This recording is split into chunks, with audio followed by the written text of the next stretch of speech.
Hello, welcome back to Sextras, where we talk about sex and all the extras. I'm Honey. And I'm Maria. And welcome back to the last episode of our family parenting and sex mini-series. Yeah, and welcome back to the studio. Yeah, we're together. Thank God. Anyway, today we are going to talk about how Gen Z want to raise their kids, if they even want to have kids, if they want to get married, how their parents talk to them about sex growing up, and like how they'll change that for how they want to talk to their kids about sex and relationships and all of that kind of stuff. So yeah, we're quite excited. Yeah, as well as obviously our thoughts and feelings about all those things. No, this is an objective podcast.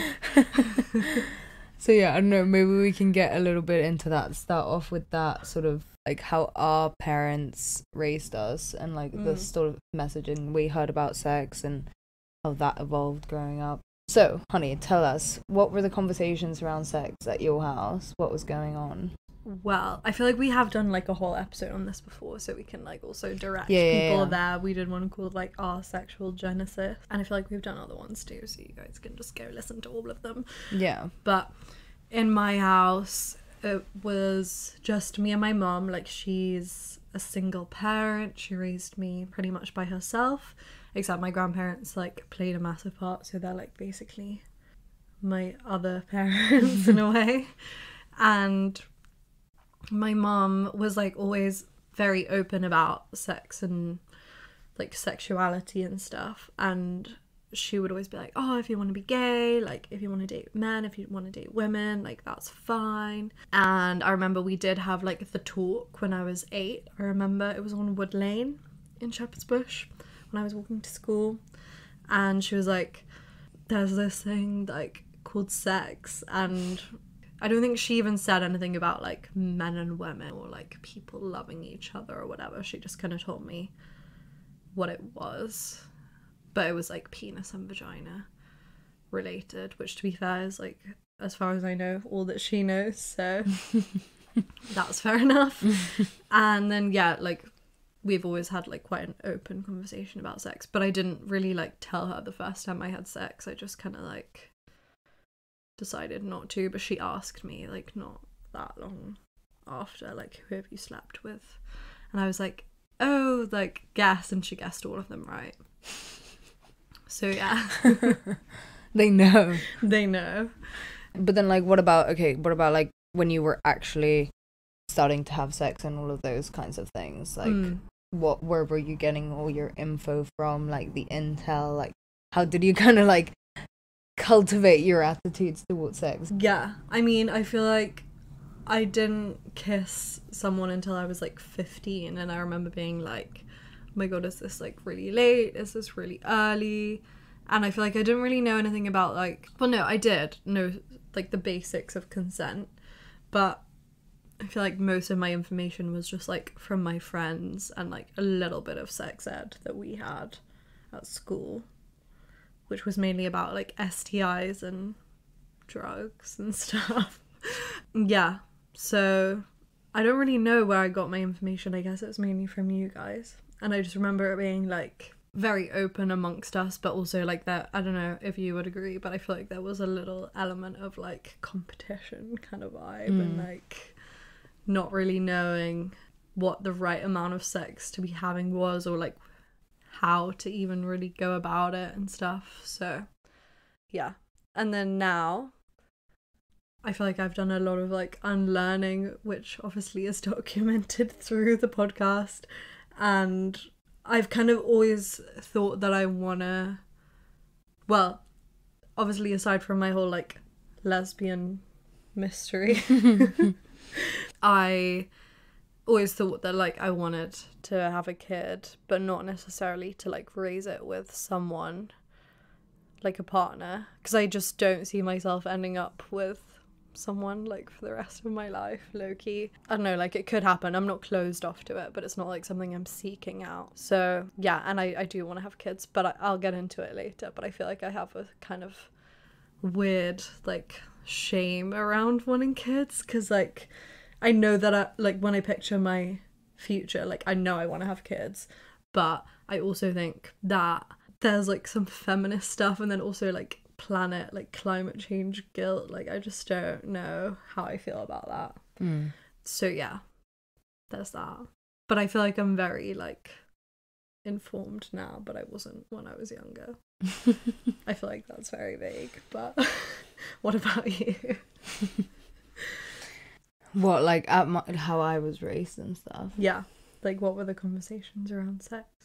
Well, I don't really remember like ever talking to my parents about sex, like really ever, other than like my mom like definitely told me about like periods and things like that, but like yeah, I don't know, sort of doing this mini series and like talking to the people that we've talked to and whatever, and we've been having those kinds of conversations and like around parenting and having those kinds of conversations, and it's just like really made me think of how like I don't know how or like what was said to me or whatever, but I always knew like sort of inherently like your private parts were like, it was like a shame, there was like definitely a shame around it, and I don't know like from what messaging that came, like genuinely, but I feel like I've always like inherently known that it was like something that was like meant to be hidden, and like you can't like show it and that kind of thing. But like I also like we took family baths and stuff like that, so it wasn't like weird to see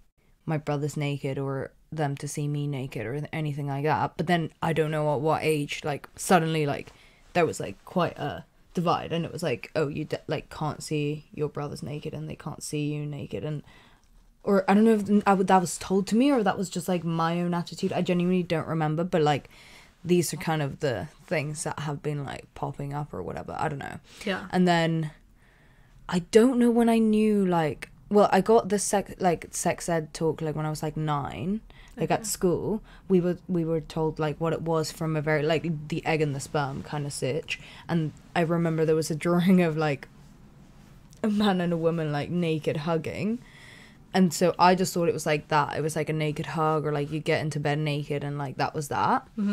And then the egg and the sperm thing happened, but in my eyes that was like oh, that's like not, I don't need to know that, like that just happens internally, like who cares. Yeah, and then I genuinely don't know where like I actually like found out what it was. Like it must have been the internet. I genuinely don't remember. I just knew, I guess. And I inherently also knew that that was like something that I couldn't like bring up with my parents ever or like talk about. And then when I was like 15, I went on like a little trip with my mum, and she sort of like opened up to me about like her experiences with like, yeah, like kind of like all her relationships and like all her like sexual encounters or whatever. I don't know, like I don't know how to describe it, but yeah, it was sort of like her story kind of thing. I don't know, from what I remember her telling me, like I was like really, I don't know, I was like surprised. I was like, oh my god, I'm getting all the goss, and like I was like grateful that she opened up. I think that definitely to me like opened up like an avenue of like, oh okay, I can like tell her this stuff. I can sort of talk to her about if anything happens, and like she sort of talked to me about some of her experience that weren't really like very nice and that kind of thing. And like I do remember a lot of it was like an angle of like protect yourself and like your sexuality as something to be sort of like protected kind of thing. Like yeah.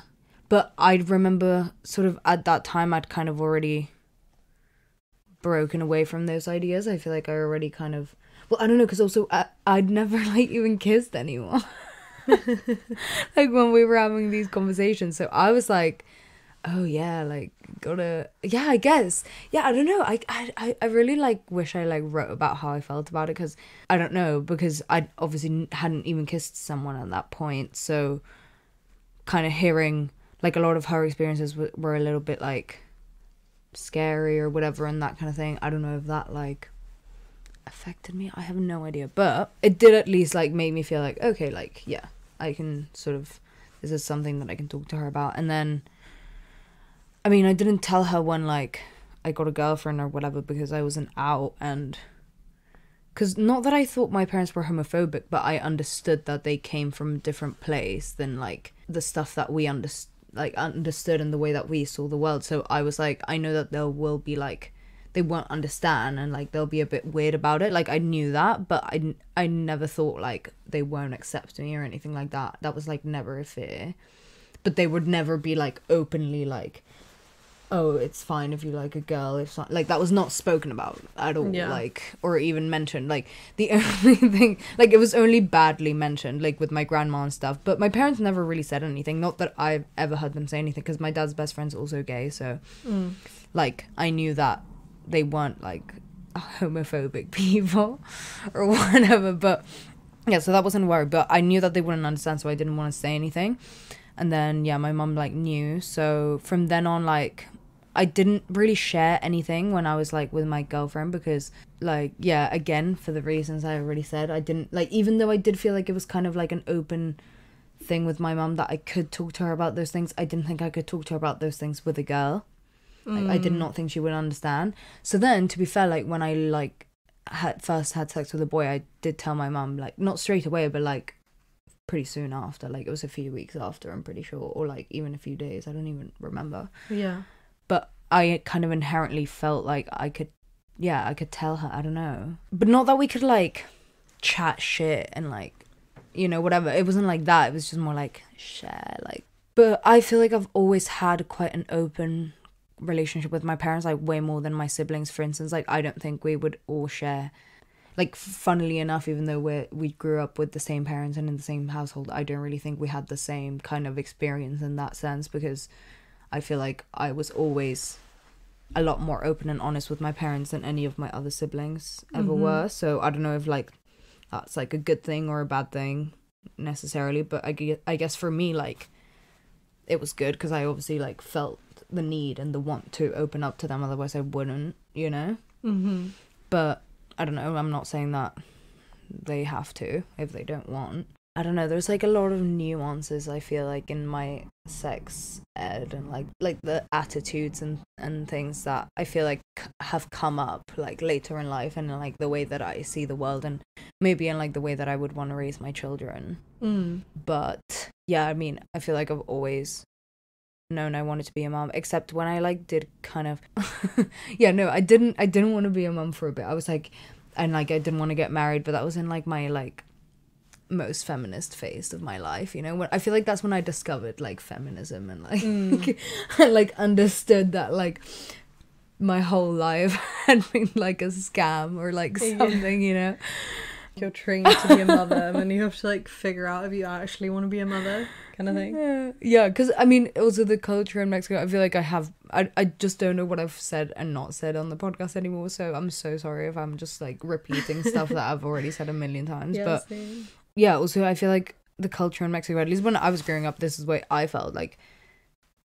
Girls didn't, it wasn't like a, like, yeah, you'd be like, oh, what do you want to be when you grow up? And like you would say something, you would have something like, oh, like a singer or whatever. But it, like, I feel like like everyone deep down, it was like they knew they wouldn't like do anything. It was like, I know I'll just get married and like be a mum, because that's what like most people's mums did. Not that there's anything wrong with being a stay-at-home mum, just like I feel like you're not really like bred with like a yeah, like women aren't like bred to have like ambition in life in that sense, like at least in the way I grew up. I'm sure it's like very different now, and like my friends that I do like still talk to in Mexico and stuff, they all like have stuff going on and want to do stuff with their lives beyond all of that. But at the time, that is very much like the attitude that I felt. So I like always knew I wanted to have kids. Like I've always been like, I'm gonna be a mom. Yeah, and I still feel that way. I'm like, if I'm sure of anything, like I'm gonna be a mom, like no matter what, that's gonna happen. Yeah.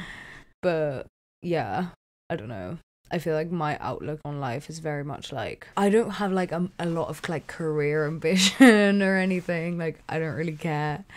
I have more like ambition in like finding love and like finding meaningful relationships and like having a family and all of those things. Yeah. But yeah, that kind of sums up my my views and attitudes.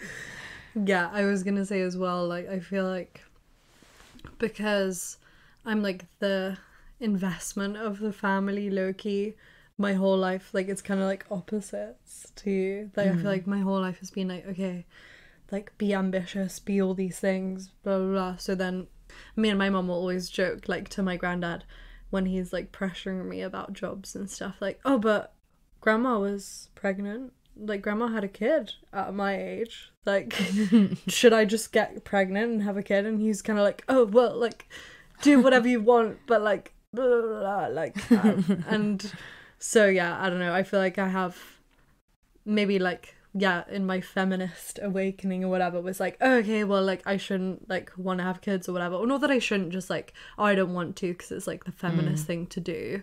And then also in my whole like eco warrior phase, and like, I don't know, it's interesting because I feel like I've spoken to other people who've had similar experiences, and like obviously you have as well, so I think it's something like quite unique to our generation because we kind of like grew up in like quite a woke era, and so we kind of all have like ideas of what should and shouldn't happen, and like we kind of recognize that being like obsessed with having your own kids, like your own biological kids, is like kind of a weird fucked up thing. And you know, like, I feel like we have a very specific outlook on kids, which is why this episode was created. So yeah, should we maybe get into into that? So basically I wanted to do this episode because I've had lots of conversations with people recently about, like, obviously this comes with age as well, like we are in our 20s and we're kind of like, every interaction I have, or at least I feel like I'm having, is like, wow, I'm an adult. Like the way I reacted to that was like so adult, you know, like you're just kind of constantly having all these like realizations, and you know those TikToks where people are like, you can feel your brain developing and stuff. I feel like that's what's happening to me. So when I'm like talking to my friends and stuff about their relationship with their parents, or like their parents' relationships, I think something that comes up quite often is our generation is quite like emotionally intelligent, or we just have like a lot of categorized ways of talking about relationships and sex, like gaslighting and like love bombing, and we have all these labels and like all this language around consent and stuff that comes like really naturally to us because of how we've been raised. But then when our parents don't have those same like just automatic understandings of situations like we do, it can feel like a little bit frustrating, or like, I don't know, like confusing, because you start to kind of doubt yourself, or like doubt them and like what they've told you your whole life. Does that kind of make sense? So yeah, I feel like I've spoken to loads of people about that recently, and then also like how people want to change how they parent compared to their parents. Like if their parents were quite authoritarian or like really strict, and they just think that that was really stupid or whatever, and like they would just never think to do that. And then also I feel like there's just a lot of existential thinking going on in our generation in terms of like the future of the planet, or like more people are queer, so that's obviously going to impact like how we raise our kids, because we're like unpacking all of these like systems of like heteronormativity and like the nuclear family and capitalism, and how all of those things kind of impact our family structure and dynamic.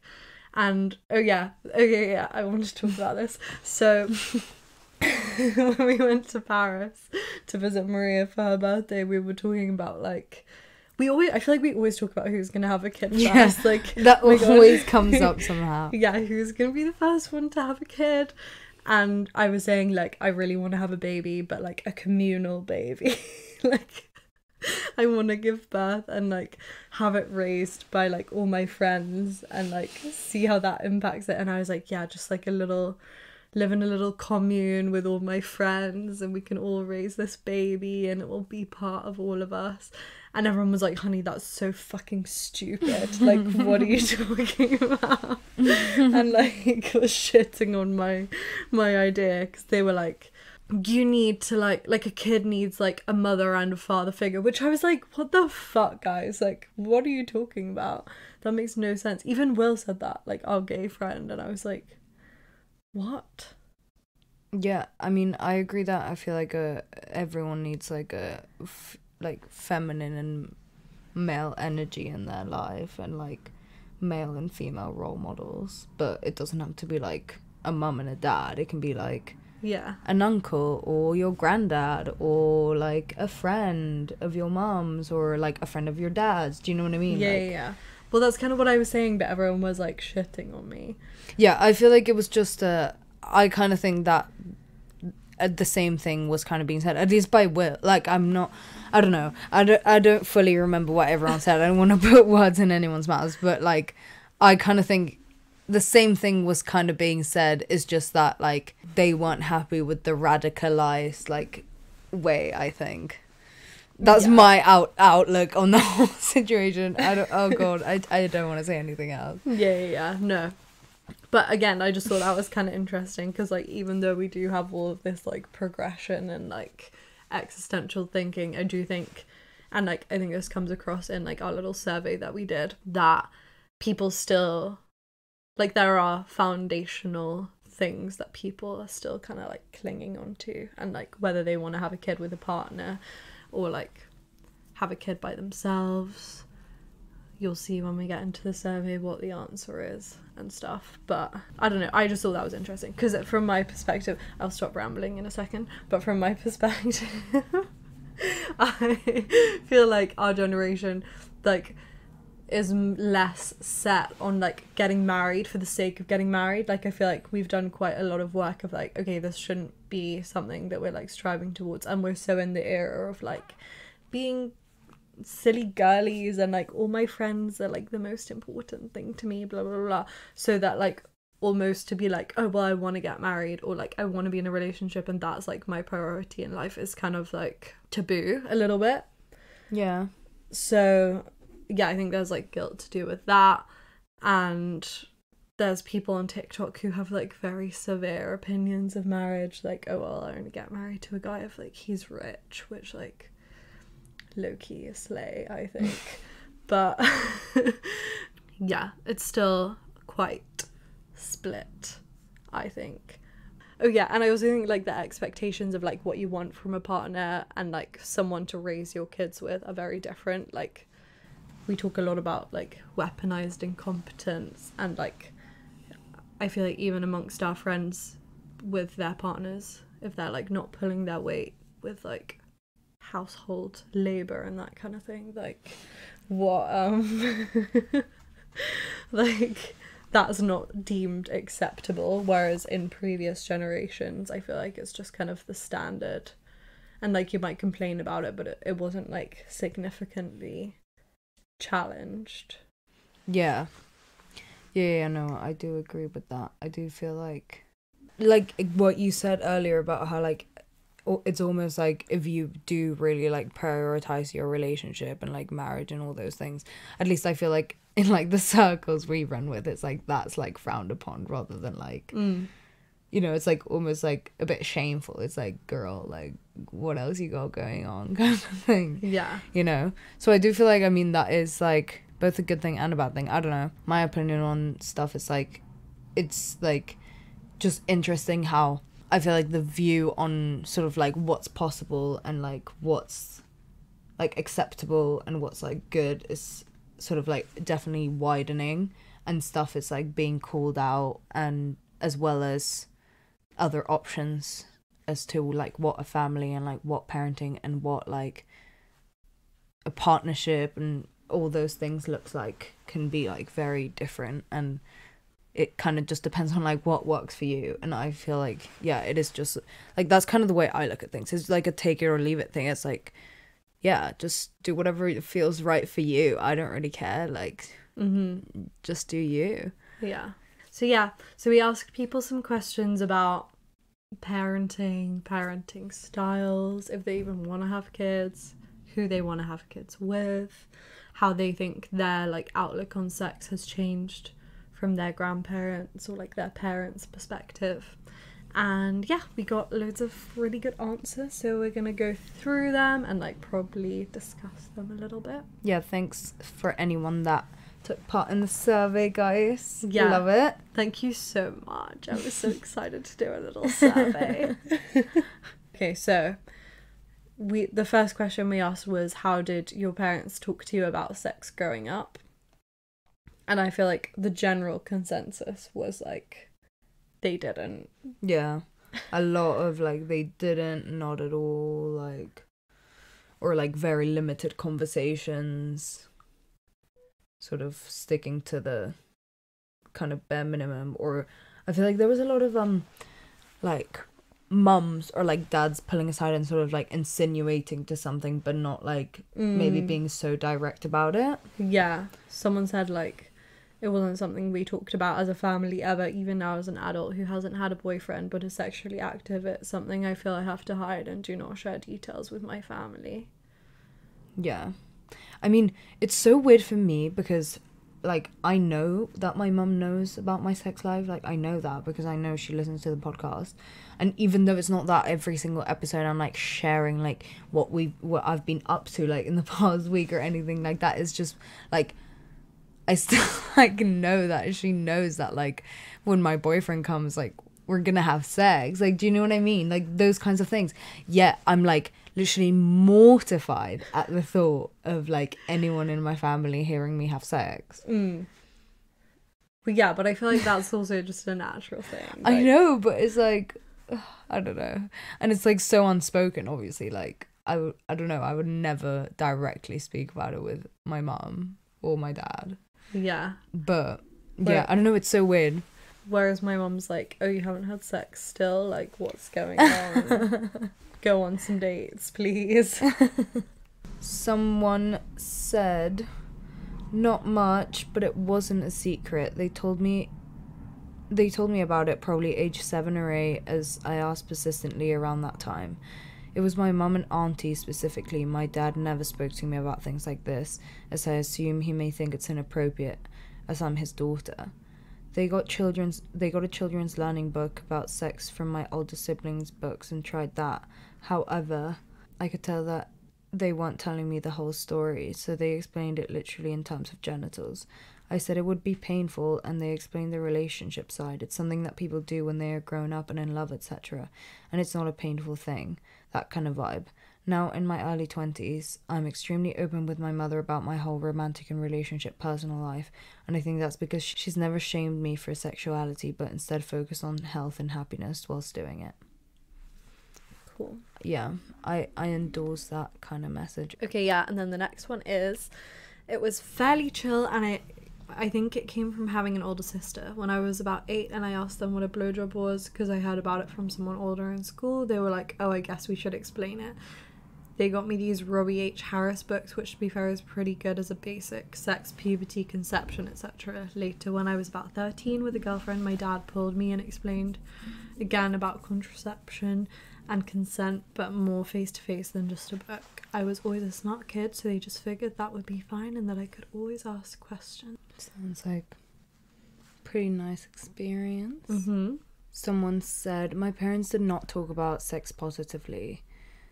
Their sex education for myself and my sister was abstinence only. I grew up in the American South, so health class was separated by gender and barely covered basic topics correctly. I remember being absolutely terrified that if I let someone, in inverted commas, take my virginity, I would immediately get pregnant, would be a single mother, and would curtail all career opportunities.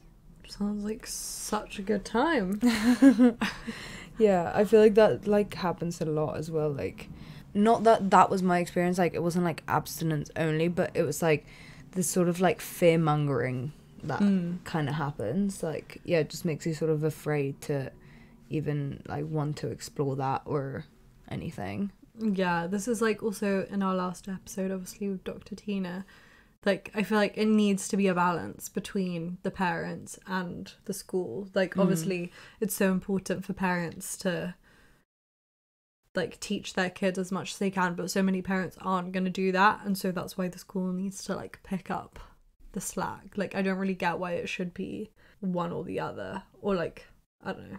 Yeah, I mean, I think it should just be, like, it's part of education. I don't think it should all necessarily, like, fall on the parent or on the school. It's just, you know, like Yeah. like a lot of things. Like, well, I don't know, like maybe it would be helpful to just like have it as like a baseline of like professionals having like, I think professionals should definitely talk to kids about it. Do you know what I mean? To some certain capacity, but your parents should also be part of that, because it's like part of relationships, and the best way to sort of carry on that education and actually emulate it and that kind of thing is at your home. Yeah. And in those kinds of situations. Yeah, no, I do agree. Yeah, someone said it was always a bit taboo. I learned basically by myself and through peers or media. I was aware my parents were having sex, but it was never discussed. Once they knew I was having sex, it was a bit more talked about, but still not in a way that made me feel comfortable with sex. Yeah, I feel like that's pretty common, like. Yeah. And then someone said, my mum decided to have the talk when we were already talking about boys, and she was just like, I don't know if you've had sex or not, but I just want you to be safe. It was more of a don't let a boy disrespect you talk rather than a don't have loads of sex talk. It was really great. I felt very respected as a 16-year-old. Nice. So yeah, kind of a range of experiences. And then we also asked, if you have children, how will you talk to your children about sex and relationships? What would you change from how your parents talked about it? Okay, someone said, talk about it so much more. I want to be as open as possible, but also not talk about it when they don't want to. Definitely a hard topic to tackle, but better than ignoring it and then panicking when it actually comes up. Yeah, 100%. Someone else said, I think I will put the focus on safety. I'd try to trust my children to explore in a way that respects their mental and physical health. Sex can be something that's very emotional, so I would encourage them not to feel pressured to not do anything that they don't feel ready for. I'll emphasize this stuff rather than the, in my view, less productive things that my parents focused on in terms of the societal norms and taboo. It shouldn't be something that is gate-kept from children for the sake of maintaining innocence or anything like that. That could be dangerous. Yeah, I feel like that's so true. Like what we were saying, it's like, why are we just acting like this is some like massive secret that has to be kept? Like kids want to know this stuff, so yeah, I think that's and it is true that it's like genuinely for their safety. Like if it's stuff that you don't talk about, then yeah, they could potentially get into like quite dangerous situations, and yeah, because they don't know what's going on kind of thing. Do you know what I mean? Yeah. Someone said, I always felt growing up that it wasn't talked about enough. I feel like I'd want to make sure my theoretical child would not feel that way, and I would want them to feel more open and confident about it. Yeah, and someone said I would have the conversation from a younger age, take away the stigma and shame around talking about safe sex, and giving them the things that they need. Yeah. I'd talk about it a lot to cringe them out, like not in a way to stop them from doing it, but more like to make it seem normal.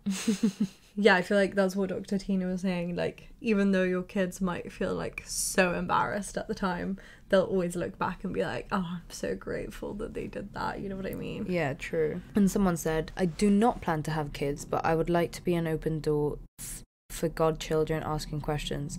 I want to be honest and encourage a positive relationship with their bodies and healthy relationships with others.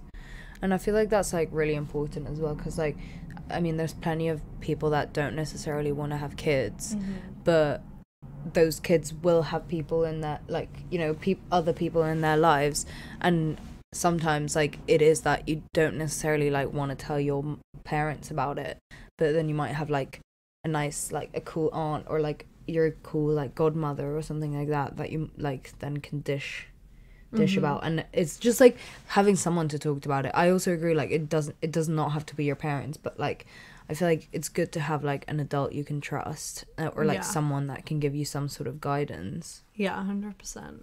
And like even if it's not a kid, it's just like anyone in your life, like you want people to feel like they can trust you and come to you with anything. So it's like just kind of practicing that in a way. Someone said, talking about healthy relationships and how to spot them and maintain them will be a normal thing. Sex will be something that can be discussed, but I won't find it easy because I don't have a mold to follow. Yeah, I think that's really important to mention as well. Like, again, why sex education is so important, because like if you don't necessarily see it, like the example of like how to talk about these things at home, then like you just don't really have any idea of like where to get that information from. And like in films and stuff, it's not necessarily accurate or whatever online, and you don't like really know how to sort through what's right. And I like what they said about like healthy relationships, because again, like I feel like that's something that obviously has to be a massive part of the conversation, and like sex is just a small part of that. Like it's also, your relationships are way more important in a way. Someone said that they would do the same thing as their parents. Once their child is persistently asking or interested, it's important that they know their facts for their safety. Teaching them that it's a secret or something they shouldn't speak about or be ashamed of just makes them more likely to be stuck in bad situations or go through the things that they might not have chose to if they were more educated or had their parents' guidance and emotional support. So yeah, kind of a little bit what we were saying, like a lot of sort of the same attitudes, I feel. Yeah. Someone said, to be fair, my parents did a pretty good job of it. I think I always tried to show myself as open, not as bait as Julian in sex ed, but on those lines, to talk on it. And what I think I'll try to do better is keep up with trends. For my parents, internet and phones, etc. were not really formative in their dating. But for me, even at like 13, I was sexting. I definitely got low-key groomed for pics over Kik and BBM, etc. So I think trying to stay abreast of current issues and things like that, not just for sex, but loads of things like mental health, I think that's very important. Yeah, that's so important. I'm so glad someone said that. Yeah. Like, such an important thing to keep on top of. Like, I don't know how we're gonna do it, because I feel like it happens to like every parent in every generation, you know. There's just like such a discrepancy. You can't keep up with like the youth. Yeah, but mate, we're gonna have to, you know. Yeah, and we like, have to go about it in a better way. Yeah, because it must be so hard, because you like don't think that something will be like relevant to your kid or whatever, but you just never know. Like even with like gender things, sexuality things, like you never know when it's going to be your kid. And like especially stuff online and like sexual abuse and that kind of thing, like you never know. So it's like so important to know. So true. Someone else said, I do not plan on having children. However, I have friends with kids and my partner has godchildren whose lives I would like to be heavily involved in. If any child in my life asked me about sex, I would be completely honest with them. I would thank them for having the courage to ask and encourage them to continue talking about sex with their friends, partners and parents if possible. I would provide resources from experts like Bedsider or Beducated or Planned Parenthood. I think these science-based resources are critical to understanding your body and sex, especially for a young person. I would change the secrecy and shame around talking about sex. I would never make a young person feel shameful about themselves or their sexual exploration. That is like the exemplary answer. Yeah, I would perfect. say. Honestly, it is true, sort of what you were saying before about like not having a mold in a lot of ways. Like it is interesting because like I feel like I'm a very like sex positive person and like I don't know, like, you know, very forward thinking, all of that, but like when my cousins asked me about sex and stuff, and I don't know, I just like felt really like awkward and embarrassed, and like I don't know, it was just like a really weird thing for me. So I do feel like it is really difficult to have these conversations with kids, and like it's hard to sort of, I don't know, get into like the mind of a kid and understand what they can understand. So yeah, I don't know, hopefully like these kinds of conversations are like helpful. Yeah, and definitely like what Dr. Tina was like telling us and stuff was quite helpful. Yeah, I was gonna say as well about like the different ways that we want to have kids, like in our generation. I feel like before it would be like, okay, well, it's like I need to have a kid now, otherwise I'm never gonna have a kid. Like there was such that pressure of like your biological clock, and like you had to do it at a certain time, whereas I feel like now, firstly, like we're living in an age where like we have the different technology to allow us to like freeze our eggs and that kind of thing, so you can have kids later on. We have birth control, like so many different kinds of birth control, and like more education about it, so you can like not have a kid when you're not ready. And I feel like our generation is so like pro being like as advanced as possible. Like we really want to like better ourselves, you know what I mean? So I feel like people are having kids when like they feel like they've worked through that kind of like shame, you know what I mean? Because like right now I wouldn't feel like ready to have a kid, so I'm like, okay, well, I really want to like work through like my attachment style and like my attitude towards so many things so that my kids are like in as good of a position as they can be, kind of thing. Yeah. Whereas I feel like previous generations didn't really even have that awareness of like those different discussions and like how they can get rid of their shame like that around sex before they have kids. Whereas I feel like, yeah, our generation is like going to therapy and like talking about it so much more. So even if you're not completely there, at least you're kind of like on the way there and you're a bit more like open-minded about it in a way. Yeah, no, true.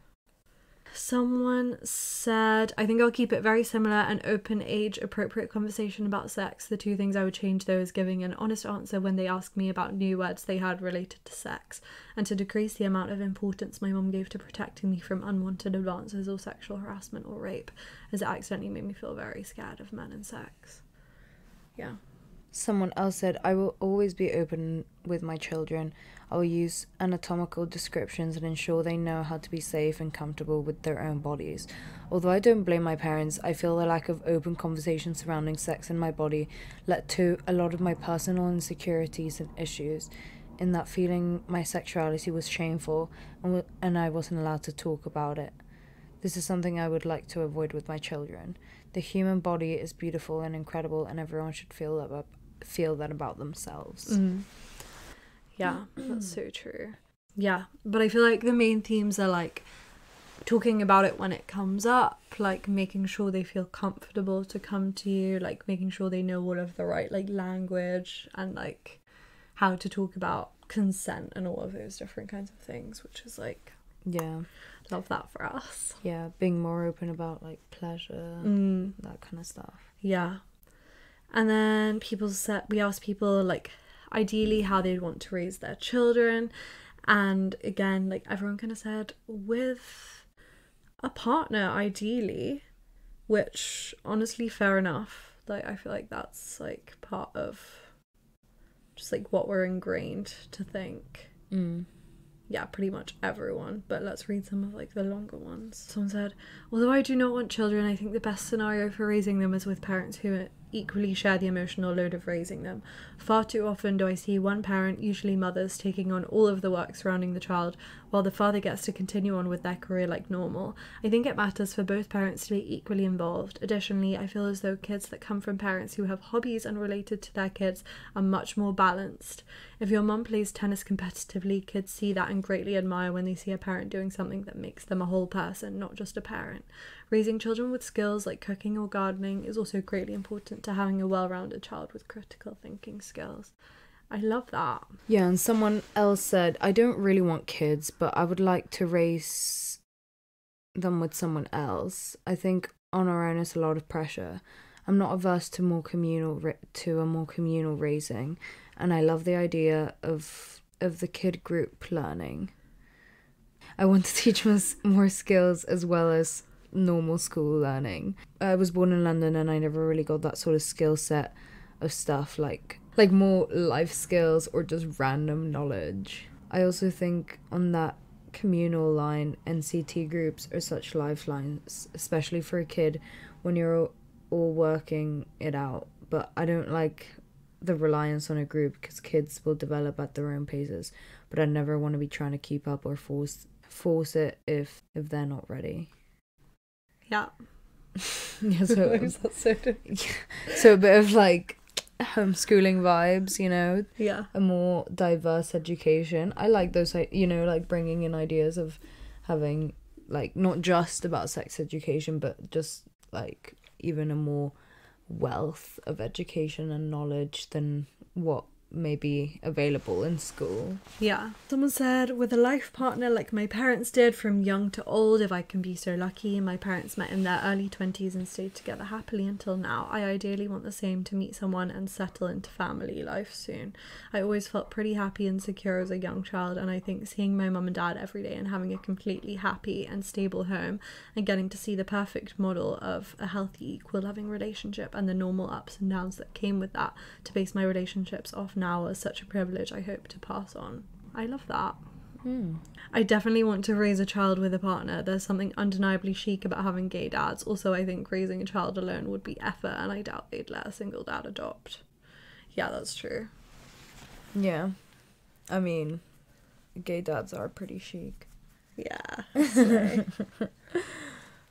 And then someone else said, with a partner ideally, I don't like the idea of raising a child with friends, but I haven't yet entirely made up my mind about what this would mean for a child's sense of stability and safety, etc. Alone would be hard for me, and I respect single parents so much for being able to cope. I would need to bounce ideas off and get support from a partner, though, I think. And also someone else said, like, any way possible, so long as the child is surrounded by love. Cute. Yeah, I feel like even though people are all saying partner, like, they definitely all seem quite, like, flexible, you know what I mean? Like, yeah, with a community or with a partner or both. With a partner or alone. Good balance, like, that kind of thing. Mm-hmm. Okay, and then there's 2 more questions. So, are you interested in any particular parenting style, i.e. gentle parenting or any others? And then I also asked if people could include. So... people said like gentle but also strict about certain things, so they're disciplined. I work in education and definitely see the results of a gentle approach, firm but fair always, and as little or no shouting as possible, and never ever using physical means to discipline a child. Someone said, I'm not particularly interested in a style, but I do think it's good to raise a child around music that's coming out when they're a child. I feel like it's weirdly important because then you can connect with kids your age. Like, it's cool to raise a child on Stevie Nicks, but also let them listen to Little Mix. So important. I was so confused about that when I first read it, but like I appreciate the sentiment, you know? It's like a mix of old and new, I guess. That's hilarious. Gentle parenting, not in the sense that I don't say no to my children, but that everything is explained to them, their emotions are important, and their consent for everything is important, even if they're children, i.e. I'm not the king of the house just because I'm the parent. Yeah, I like that. Someone else said, I would probably fall into the gentle parenting category, but within reason. I think kids need to be treated with respect and gentleness as they are little souls learning, and they never usually do the bad thing on purpose. However, sometimes they need discipline, as discipline is real life. So occasionally being shouted at for outrageous behaviour and facing punishment is part of a healthy upbringing, in my opinion, once they are old enough to understand consequences. Also, being real to your children about life without taking their innocence. Kids can know about benefits, about the world, about ethics. I don't agree with lying to your children or holding them back and making them live in a little perfect fantasy bubble, because one day they will have to face reality when they join school, etc. So true. Yeah, I definitely want to teach kids more on that reasoning, explaining why we and they feel ways, why it makes us feel that, rather than blunt rules. I always resented when I got in trouble, but was never really explained what for. That's so true. I hadn't even thought about that. But I don't want to take it too far. My aunt and uncle are raising their kids to respect full consent, i.e. if the kid says no, they don't make them do anything, which in theory is great, but in practice it seems too soft touch because they just eat junk food and watch TV and don't do schoolwork. There's got to be a point at which you recognise how self-centered the kids are and that there are occasions they won't know what's best to do. That's where that communicative style would have more of a role, and also why it's important to teach them those worldly things like respect for nature and others. Yeah, so true. Yeah, I also feel like kids need like boundaries and discipline and all of those things, because they don't know what's best for them, so they need someone to like tell them. Yeah, so true. Someone said like Montessori type learning, where parents teach children to solve real problems on their own. I'm probably biased, but I think my mum nailed it. There was such a high level of trust between us, which meant I was allowed to go to all the parties and go out in London. She was raised in a strict Central Asian family and had no freedom, so she vowed to do the opposite. The trust we had together meant I never felt like I wasn't allowed to do anything. That doesn't mean I could do whatever I wanted though. For example, one time I wanted to go to this party that was on the other side of London, and she just looked at me and was like, I'm going to be honest, I really don't want you going. If anything was to go wrong, I'd be too far away to help. And because she let me do so much, I just respected her decision and was like, yeah, fair enough, I can miss this one. There was a lot of mutual respect with this kind of thing, which made me feel really independent, but at the same time I felt like I could always call if something went wrong. That's really nice. That's like the dream, the goal. Yeah.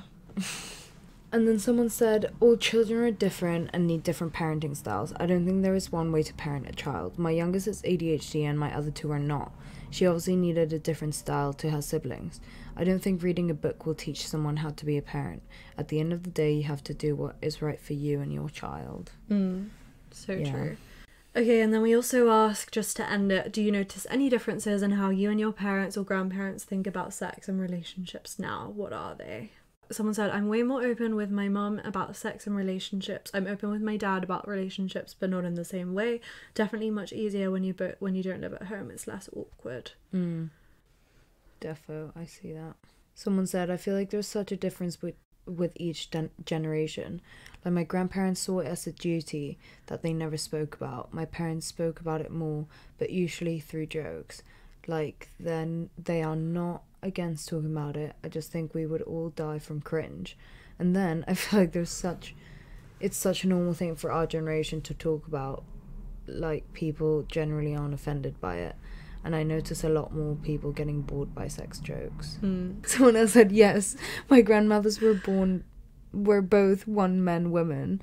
My granddads were their first kiss, first and only boyfriend, only husband till death did them part. However, they understand that's not how it is anymore and don't think it's a bad thing. My parents, however, probably dated 5 to 10 people before they settled down in their early 20s. So my parents are more progressive. They understand it's normal to date a lot. However, they don't agree with the casual sex culture of today. They think it causes a bad reputation. It's unsafe, unhealthy, and generally gross. Haha. My parents and grandparents never discussed sex, so I'm not sure, but in terms of relationships, they're willing to accept much more bad behaviour, willing to forego communication in favour of keeping the peace short term, and don't see the point or relevance of working on yourself as a large part of maintaining and establishing a healthy relationship. Yeah. And someone else said, yeah, for sure, I think my parents are still very sceptical of online dating and dating apps, mainly because my sister's found some proper wrong-uns on it. Even though they love my girlfriend, they still don't quite square it with we sort of met on Bumble, already had met, but only like matching on Bumble really spared it.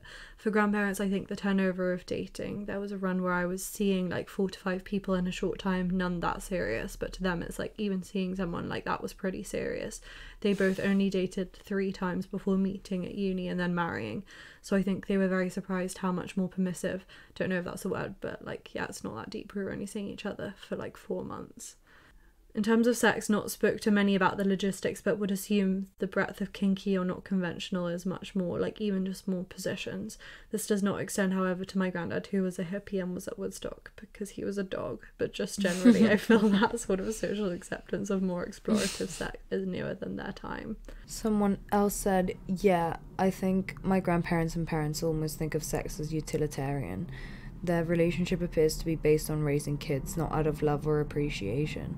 I have found a partner that is so loving and appreciative of me as a person and doesn't expect me to provide them kids. Someone said, yes, my grandmothers are very attached to their partner regardless of any abuse they've had to endure because of the companionship. They don't want to be old and alone. Whilst my parents don't settle, what I mean is that they consistently work on their relationship out of love and they don't ignore the problems they might have out of a fear of loneliness. Someone else said, now I'm in a long-term relationship. My parents are a lot more open about the conversation. My grandparents are very closed off about the conversation and it's not ever spoken about. We have a family member involved in a sexual assault in the past year, which also opened up a lot of conversations and discussions between us all regarding consent and sex, which I feel is really important for my cousins, nieces, nephews, etc. Yeah. Sorry that's what had to happen for those conversations to be had, but I guess it is true. Yeah. It does propel the conversation forward. Someone said, because I'm so open about sex and relationships, it's kind of forced my parents to be a bit more open about it. If I start a conversation, sometimes they'll be a bit standoffish, but eventually they'll come around and engage. Yeah. I feel that. Yeah. Someone said, I don't know about my father, but I know my mother's evolved a lot about queer relationships, but we almost never talk about sex. My grandmother on my father's side is very open-minded. I can talk to her about my experience being queer, about consent and feminism. I think my relationships now are a bit more sex forward, if that makes sense. Like, if I'm not wanting to have sex for any reason, I won't be going on Hinge, even though you can go on a date and not have sex. I like the kind of flirty chat that comes with Hinge dates, because you know you could go have sex after. Not to say I'd sleep with everyone I would meet, because sometimes you're just not feeling it and you just go home, but I just find it a bit more exciting. Whereas my parents' generation was definitely more find someone to date, then have sex. My grandparents' generation is definitely very different. My grandparents met at 20, engaged at 21, married at 22, and baby at 23. They met at a girls' Ask Boys dance, and my grandpa and his friends were stood up, and they weren't even meant to be there. They went together, and my grandma asked my grandpa to dance, and that was that. Easy. The good old days. Someone else said, parents and grandparents are more conservative, and I am a lot more casual and free talking about it and engaging in it. The older generation tend to think of promiscuity as something negative, but I don't think there's anything wrong with having lots of sex, as long as you're doing it out of enjoyment and not insecurity or overcompensation/pressure when it's all good. And then the last one, my mum and grandparents seem close-minded about gay relationships. My youngest and brother are both gay and they aren't very open with them about relationships. My grandma calls my daughter's girlfriend her friend, but they don't treat her different to the rest of the grandchildren. Okay, that was very comprehensive. But yeah, hopefully that just kind of like gives you guys a good idea of like the different ways that Gen Z want to have kids, or like if they want to have kids, how they want to parent, what they're learning from social media, what's changed, what's not changed, all of that kind of thing. And yeah, obviously it's like really hard to generalize, and that was a survey of like 26 people who responded, so it's like obviously not going to show a massive overview. But yeah, thank you again to like everyone who participated, because I feel like it's just, yeah, it's really interesting to kind of know what people are thinking and where people's heads are at, and it shows that like people really are thinking about it as well. Yeah, true. So yeah, but this has been our parenting, family and sex mini-series. I feel like we kind of like brushed over a lot of things, so if you guys want us to do like any further episodes on anything we've covered in any of these episodes, please send us a message, which you can do on our Instagram, Facebook, TikTok, or Threads at Sexless Podcast. You can email us sexlesspodcast@gmail.com, or you can find our website sexlesspodcast.com.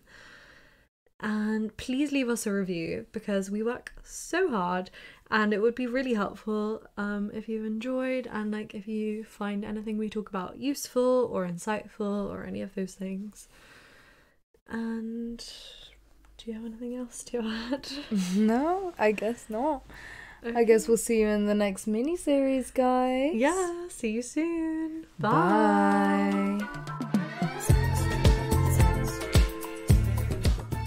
You've been listening to Sextras, presented by Honey Jane Wyatt and Maria Jose Hayodatiyi. Produced by Mabel Productions.